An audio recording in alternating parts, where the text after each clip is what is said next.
Hello guys, welcome to my YouTube channel. This is me and this is my channel Psychology with कीर्ति शर्मा।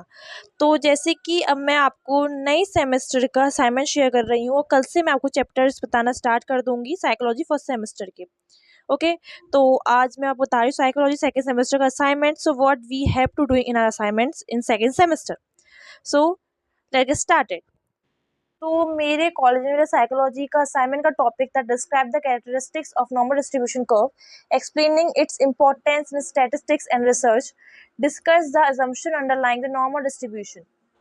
इसमें बस characteristic पूछे थे, उसके importance पूछे थे और असम्पशन पूछे थे जो नॉर्मल डिस्ट्रीब्यूशन में अंडरलाइन की जाती हैं। तो उसमें मैंने पहले सबसे इजी वे होता है किसी भी टॉपिक को डिस्क्राइब करने का कि आप उसके बारे में थोड़ा सा शेयर करें, क्योंकि शेयर करना बहुत इंपॉर्टेंट होता है। उसकी मीनिंग बताए बिना आप कभी उसके नेचर नहीं बता सकते, कभी कैरेक्टरिस्टिक नहीं बता सकते, कभी इंपॉर्टेंस नहीं बता सकते, कभी उसके टाइप्स नहीं बता सकते।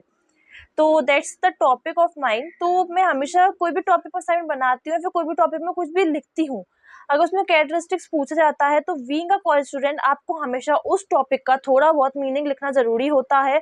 उसमें क्या इंपॉर्टेंस होते हैं, उस टॉपिक का मतलब क्या होता है और उस टॉपिक को किस नाम से जाना जाता है, by the also known as AKA। उसके सिग्निफिकेंस क्या होते हैं, उसके सिंबल्स क्या होते हैं उस टॉपिक के, अगर सिंबल्स होते हैं तो, वरना कोई मैटर नहीं करता होते हैं नहीं होते, तो वो उस टॉपिक के ऊपर डिपेंड करता है। तो पहले मैंने इसमें नॉर्मल डिस्ट्रीब्यूशन थोड़ा बहुत बता दिया है कि what about is also known as, और व्हाट मोस्ट कॉमन नेम कौन से होते हैं, इसके किस नाम से जाना जाता है, इसके बेसिस क्या होते हैं, उसके नॉर्मल डिस्ट्रीब्यूशन कब के बारे में बताया है। कब्स इसलिए बताएं क्योंकि नॉर्मल डिस्ट्रीब्यूशन को हम एक साइन से रिप्रेजेंट करते हैं और उसके स्टैंडर्ड डेविएशंस भी होती हैं और उसको किस नंबर से एम्फेरियर रूल उसमें माना जाता है। तो इसका एम्फेरियर रूल ये रहा। तो मैंने पूरा टॉपिक मैंने एक्सप्लेन किया है। ओके, उसके बाद टॉपिक हो जाने के बाद फिर मैंने किया है कवर अपना कैरेक्टरिस्टिक्स। कैरेक्टरिस्टिक्स हमारे इसके 3 तरह के होते हैं, bell shape symmetric, mean is equals to median is equals to mode और asymptotic. Mean is equals to median is equals to mode, इसका मतलब ये होता है जो हमारा नॉर्मल डिस्ट्रीब्यूशन कब होता है वो एक कर्व टाइप में होता है। वो आपको मैं आने वाले जब मैं चैप्टर्स पढ़ाऊंगी उसमें बताऊंगी।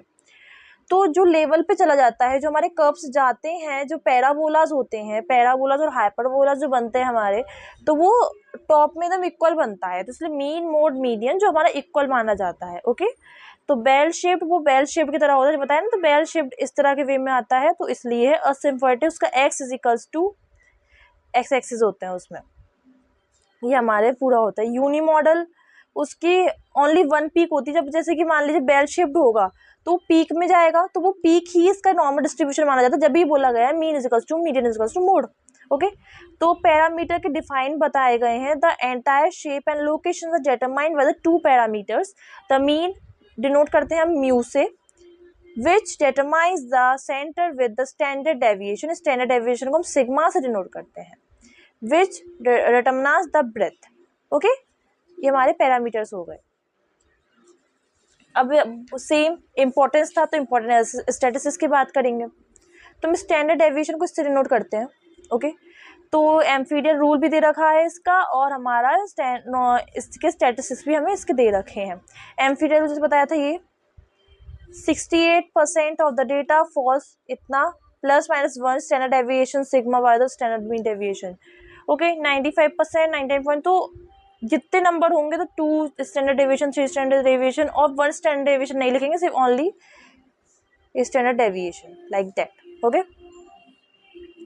और स्टैंडर्ड डेविएशन जो मीन होगा वो 0 ही होगा, और मीन 0 होगा, स्टैंडर्ड डेविएशन उसका 1 होगा। ओके, जैसे कि मीन इसलिए क्योंकि हम जब यहाँ पे लेके गए तो स्टैंडर्ड डेविएशन 1 है, क्योंकि mean is equals to median is equals to mode, तो स्टैंडर्ड डेविएशन 1 हो गया, मीन उसका 0 ही होगा। Allowing data is converted to z scores compare to difference. Okay, अब इसके अजम्पशन की बात आई। अजम्पशन इसके मैं बता देती हूँ, continuous value the variable being measure in continuously.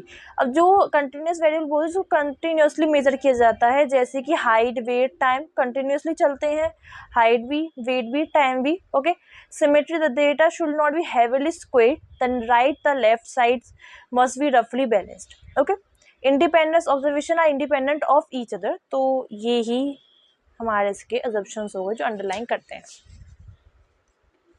Large same size, large same size for the central limited theorem, the distribution of sample means approaches normal as same sample size increasing even this population is not a normal.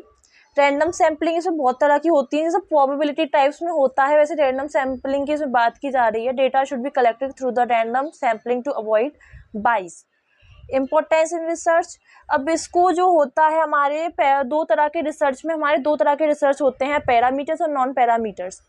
तो वो मैं आपको एक topic में समझाऊंगी होते क्या है. Research use normal distributions, इसको हम हमेशा टी टेस्ट और अनोवा के होते हैं, टेस्ट होते हैं. उसका एग्जांपल है IQ स्कोर्स और biological measurements, errors in measurements. तो अगर आपको पैरामीटर्स और नॉन पैरामीटर्स जानना है तो मैं आपको अगली वीडियो में बिल्कुल शेयर कर दूंगी if you want to. Okay, तो ये थे मेरा असाइनमेंट सेकंड सेमेस्टर का. Thank you so much for watching और don't forget to like share subscribe.